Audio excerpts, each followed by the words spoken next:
Niðurstaðan sú að ég hef ákveðið og sem sagt láti forsætisráðherra vita af því að ég mun segja af mér sem barna- og menntamálaráðherra þar sem að mér finnst að þetta persónulega mál mitt sem er orðið, 35-6 ára gamalt, 35 ára gamalt, eitthvað svoleiðis, að það eigi ekki að skyggja á þau góðu störf sem ríkisstjórnin er að gera og þau séu mikilvægari heldur en málefnin sem að ég er að vinna að inn í menntamálaráðuneyti sem að ég sé mjög eftir að geta ekki klárað og geta ekki haldið áfram með.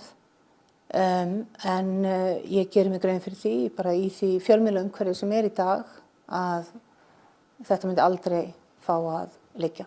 Og voru það mistök af þinni hálfu að fara inn í þetta ráðuneyti, barnamálaráðuneyti, með þetta á bakinu?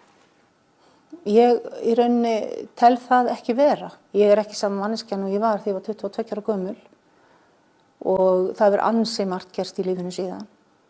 Og þannig að ég tel það ekki vera, nei, að það hefur verið mistök. Ég tel ég hafa haft fullt erindi þangað. Ég er búin að vinna með börnum frá því að ég útskrifaði sem kennari og